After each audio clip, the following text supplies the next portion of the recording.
Today, I am going to be talking about How to Do Life by Traleg Rinpoche. This chapter is called Giving Rise to Positive Emotions. He begins this by reminding us that Buddhism encourages us to have a life that is vibrant, engaged, and energized, as opposed to thinking about going into the woods and being a forest yogi or going out into a cave or entering a monastery or a nunnery. It's a mistake, he feels, that Westerners think that all Buddhists are supposed to be isolated and disengaged from society.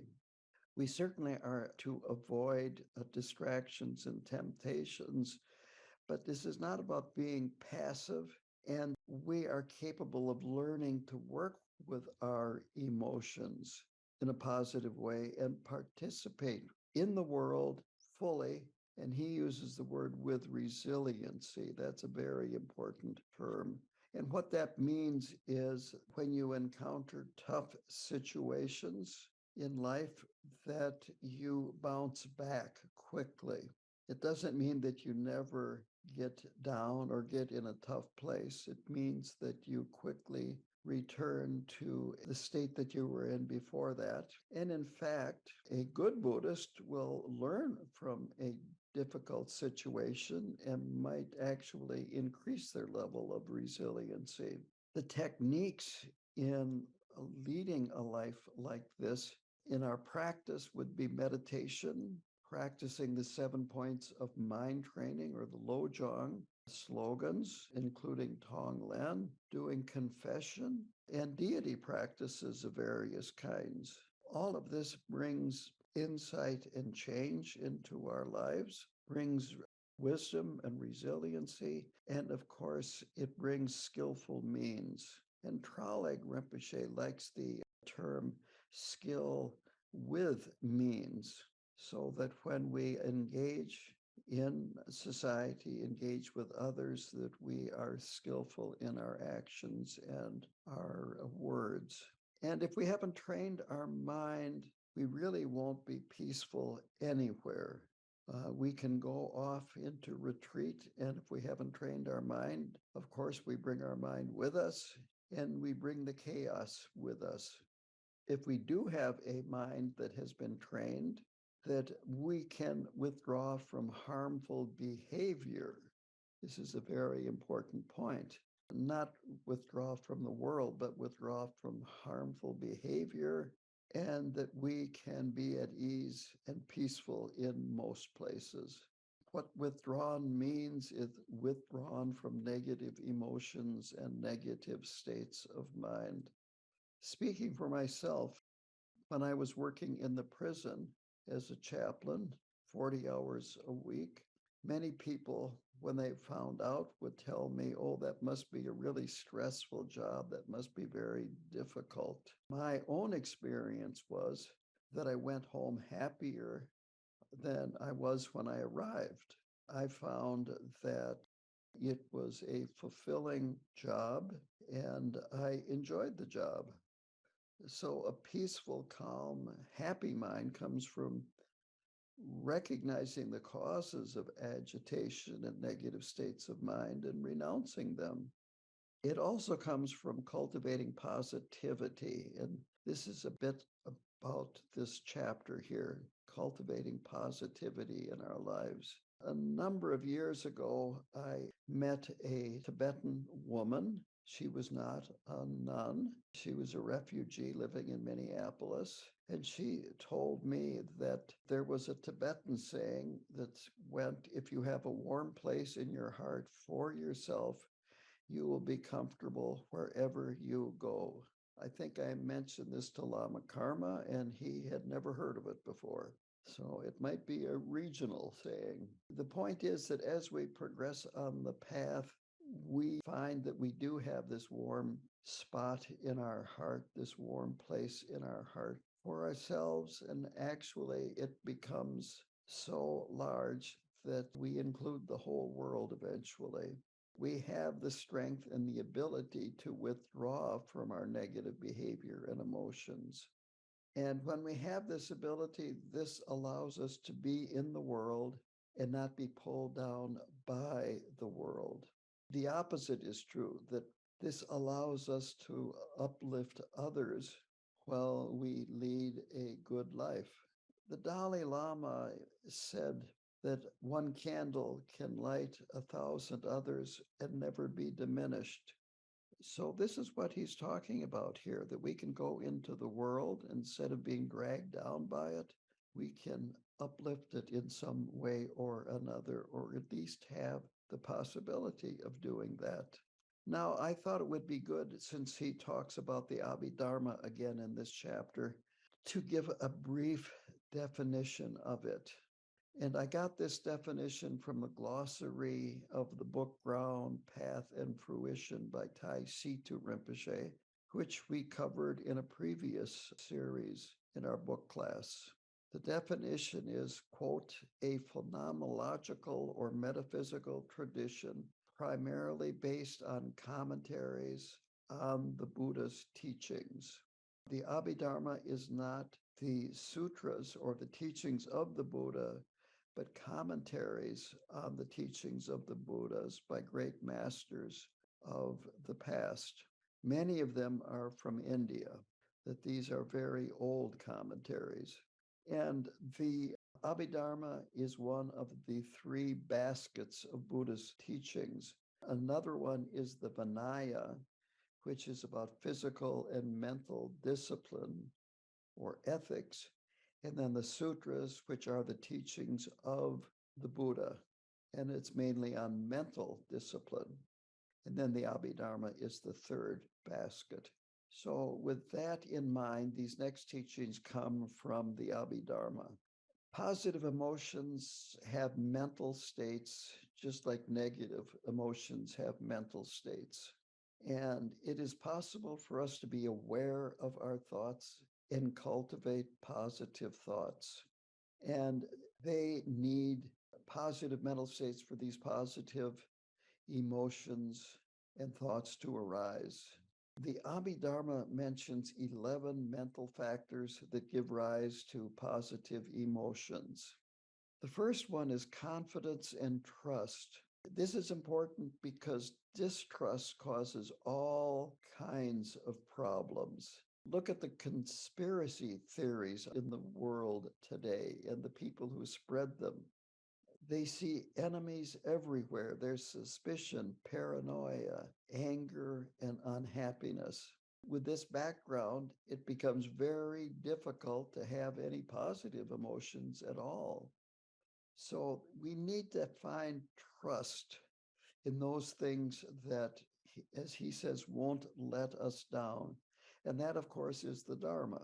We can relate to our own ability to overcome problems as we practice the Dharma. We realize that we can work with difficulties, and we need to let go of the egoic mentality. Quote, I always fail. The longer quote is, developing trust intellectually is the way to bridge the gap between oneself and others. Trusting yourself, trusting the situation. The next factor is self respect.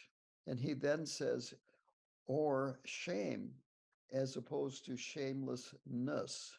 Quote, the practice of one being sufficiently self aware to behave in any way that has regard or concern for others, where one has concern to avoid hurting or damaging anyone or anything.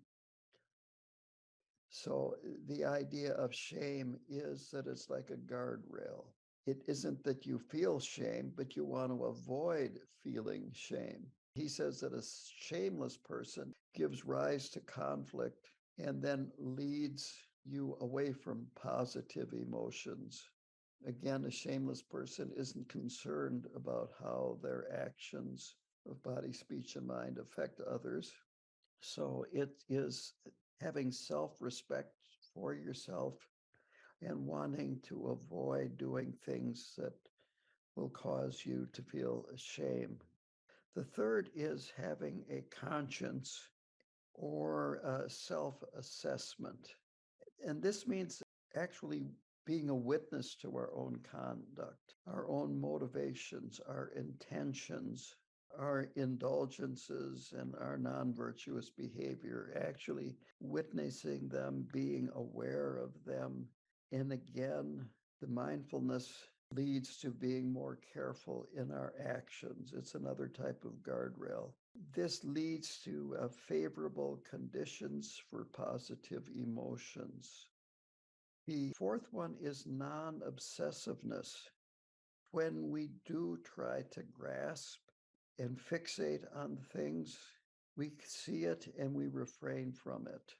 We're able to avoid obsessing over things in our lives. We learn to be less reactive.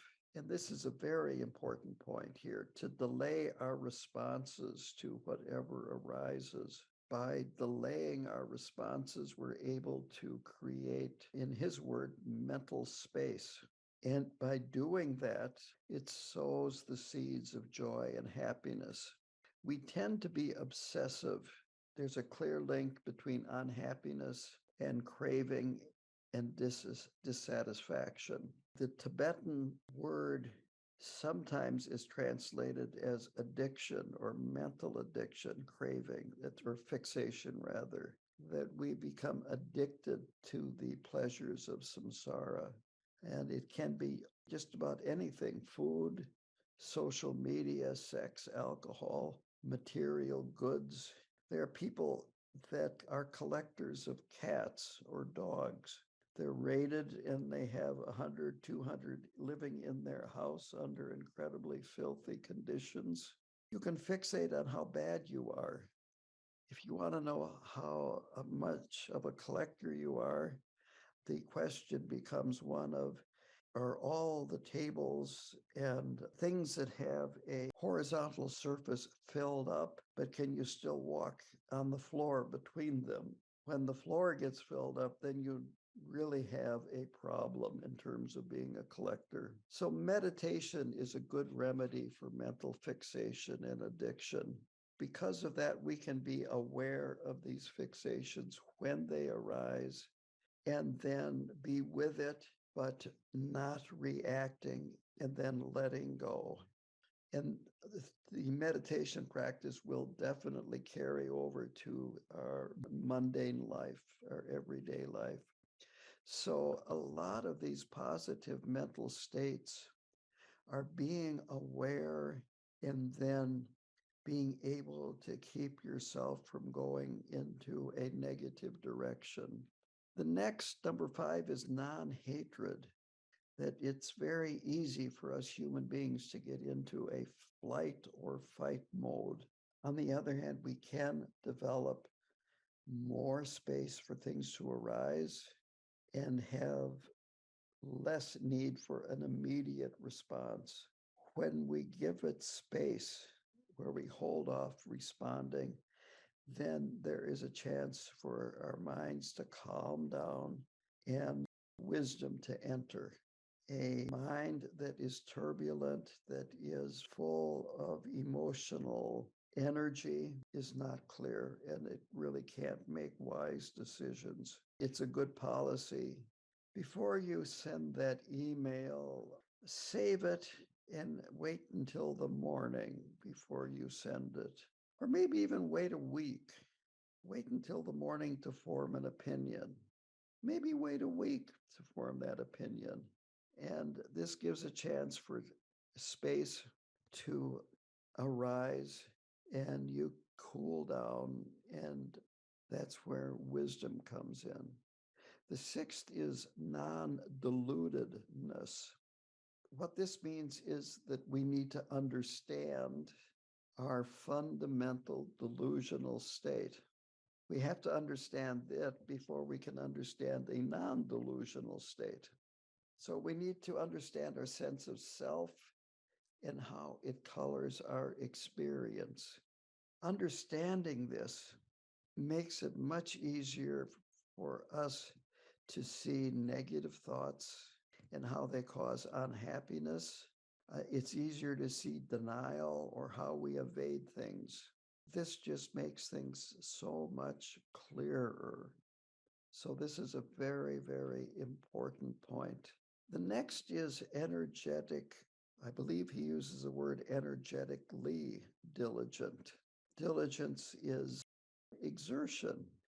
So, this means alertness, responding swiftly, not sluggishly. The Tibetans have a saying that sounds a lot like Nike's, just do it. It's like if your hair was on fire, you would do something about it. You wouldn't think about, well, what should I do about this? Should I dump my head in water or should I put a blanket over it? Or maybe I should have shaved my head. That's the problem. No, you just get up and put it out. Diligence is really important and it's vital for positivity. I think all of us could write a book titled 1001 Reasons Why I Didn't Practice Today. If we think about it, we can just come up with, our minds are just so creative. We can come up with all kinds of things. An English word is rumination, which is what cows do, chewing on it all day long. So just do it and do it quickly. The eighth is awareness. If you look, you might see something. If you listen, you might hear something. So being aware is extremely important. Being aware of the environment around you, being aware of what's actually going on. This is very important if we're going to have positive emotions. Number 9 is conscientiousness. And he describes that as physical and mental friendliness, generating a positive and friendly attitude towards oneself and others. When you go out in the world, have a positive outlook, be friendly, be warm and welcoming. The 10th is equilibrium. And this means feeling of being grounded or an underlying stability. You don't feel like a kite in the wind or maybe a candle in the wind. Positive emotions have physical feelings that accompany them: joy, upliftedness, even ecstasy, he says, are accompanied with stability, underlying stability. You don't get swept away. You don't get blissed out. The 11th and final one is nonviolence and non-harming. Again, in a word, this is positivity. You are not going to intentionally cause harm to yourself or to others. You're committed to this. Even if anger is present, you remain committed to not cause harm. And so it's impossible to be positive without this attitude. He sums up this section by saying these are a counterbalance to the 20 negative mental factors. Quote, by attempting to develop a little bit of each through our meditation practices and contemplations, we will gradually be able to sow what are called virtuous seeds, end quote. If we wallow in negative states of mind and emotions, the result will not be what we're looking for. The result will be fear, anxiety, unhappiness, sadness, and all kinds of harmful behavior. You may have a feeling of being overwhelmed by life and everything that is coming your way. All of this positivity happens a little bit at a time. It's like little positive grains of sand, and over time they accumulate and they develop weight. On the other hand, it's the same way for negative grains of sand. So we definitely want to accumulate the positive grains of sand, metaphorically. And these teachings can be applied and give us the ability to decide which direction we want to go and how to follow through on the decision. They empower us. So if we understand the process, how to influence it for better outcomes, and then take actions, this is the path. So there's a definite link between happiness and virtue, and there is a link between positive emotions and the states of mind that lead to happiness. So we can have happiness in our spiritual life and our mundane life. This is a very important point. The two are not separate, they're interconnected. So then he has 5 different ways to understand virtue. First is a natural virtue. And this is that certain things bring happiness naturally, that non covetousness eliminates stinginess, and stinginess blocks happiness. You're always worried about what you're going to do with your money, and you want to hold on to it. So that would be a natural virtue, which eliminates things like stinginess. And there are many of them. This is just an example. Then there is virtues by association. And this he describes as mental states that are not virtuous alone, but when paired with positive ones, they become virtuous. The example he uses is interest. You can become interested in harming someone, or you could become interested in benefiting another person. It's neutral in that it can go either way, but interest will definitely help positive emotions. So interest combined with genuine love creates actions motivated by love.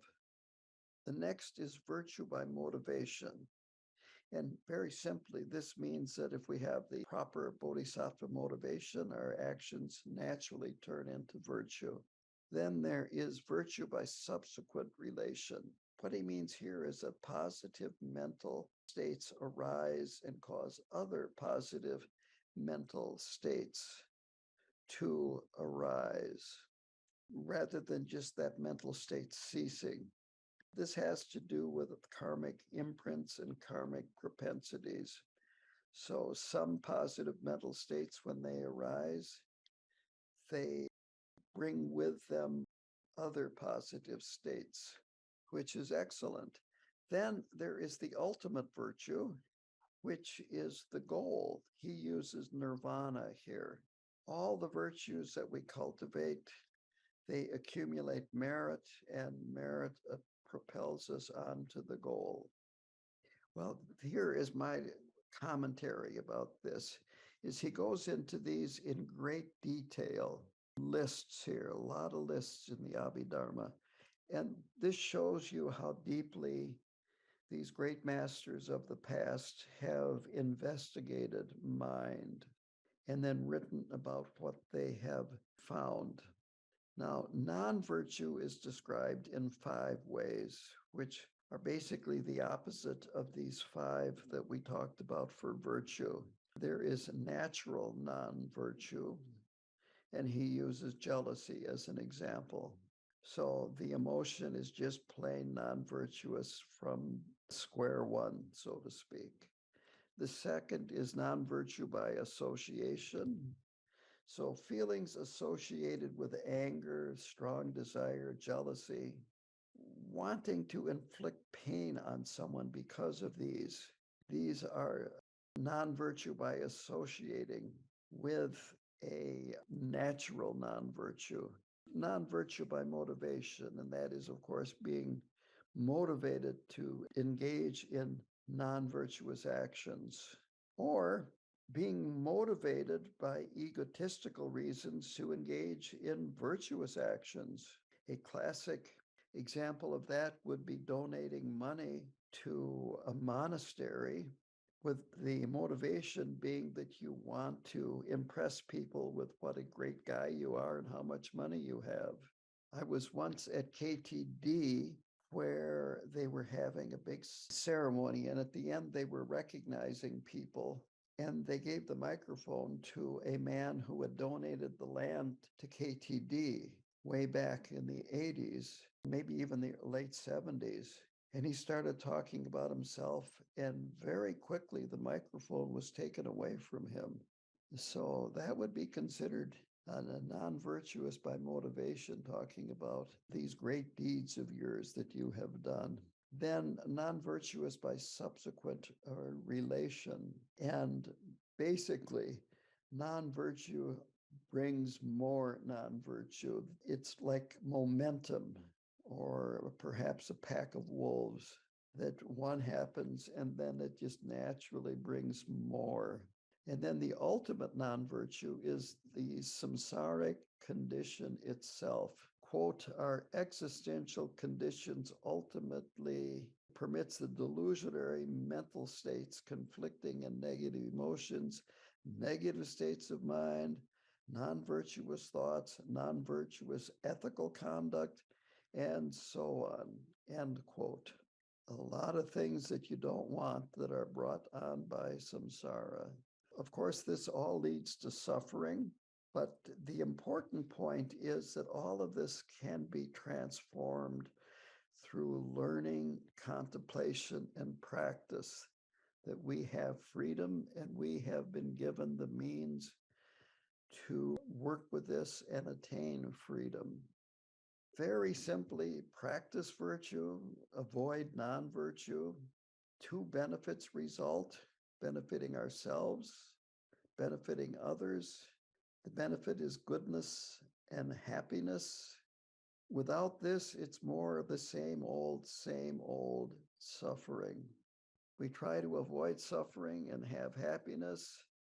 We change the channels, so to speak, in our lives, get a new job, get a new partner, move out to the North Woods, and we just experience more suffering. Tralik Rinpoche says we're demeaning ourselves, that we're not coming anywhere near our full potential. He further goes on to say that if we're going to experience these positive emotions and mental states, we need a, quote, overall approach, end quote. In other words, that every aspect of our lives needs to be looked at and taken care of. Our body mind connection, our emotions, conduct, livelihood, and how we live. He sees that our mental health and our physical health are parallel and they're integrated. So we need to look deeply within at the causes of our negative emotions and negative mental states. We need to pull them out by the roots, not prune them. Pruning them doesn't really help a whole lot. You prune a plant, and a lot of times it grows more vigorously. So the long view that we need to take is also the big, spacious, wide view. He uses the term tunnel vision for the limited approach, that we are over-focused, little things become big, we get fixated by the little things. It brings anxiety and we feel overwhelmed. So with perspective, that brings change in how we perceive things and how we perceive ourselves. So meditation, Tonglen, contemplation, and other practices are what we need to do, and they bring perspective and self-knowledge. The opposite, which is samsara, is seeing little things and making them big, overwhelming, and unworkable. The question was as much of a remark as a question, and it was that this one person that she runs into mentions that she is happy and that there's something wrong with being happy. And so the question is, does being happy depend on your motivation? My answer is, first of all, it's fine to lean to the positive. Karmapa has said this, other teachers, Tralik has said this. Lean towards the positive, that generates more positivity, even if nobody else agrees with you. And this can lead to being happy, and it's fine being happy. Now, don't laugh at a funeral in the wrong place. But quite honestly, I led a funeral a few weeks ago and I did all the chanting in Tibetan, and Nobody else there was a Buddhist. The person that had died was a Buddhist, but nobody else was. And to kind of lighten things up after chanting the first long prayer, I paused and I looked up and I said, many of you might not know this, but I'm chanting Tibetan with a Wisconsin accent. And that just kind of, lightened things up a little bit. And I did it purposely for that. So my response is it's good to be happy, even if it might seem that there's a little self interest and self centeredness in the happiness. If you spread it around, that's wonderful. I try to smile at people when I'm out in public, say thank you to the people in the store. As far as I'm concerned, it's all good. The question is that her husband talks about, well, we were just stuck in samsara, that it's just plain negative and so on and so forth. My response is there are degrees. There's winter in Florida and there's winter in northern Wisconsin. It's winter, but you can be in samsara and have a better understanding of it, even a little better understanding of it, a little better understanding of yourself, your confusion, and so forth, is going the right direction.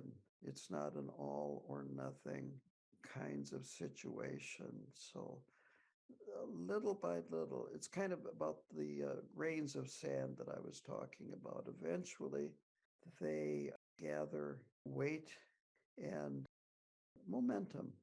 Again, it's snowing out here. One little snowflake lands on your hand, it melts.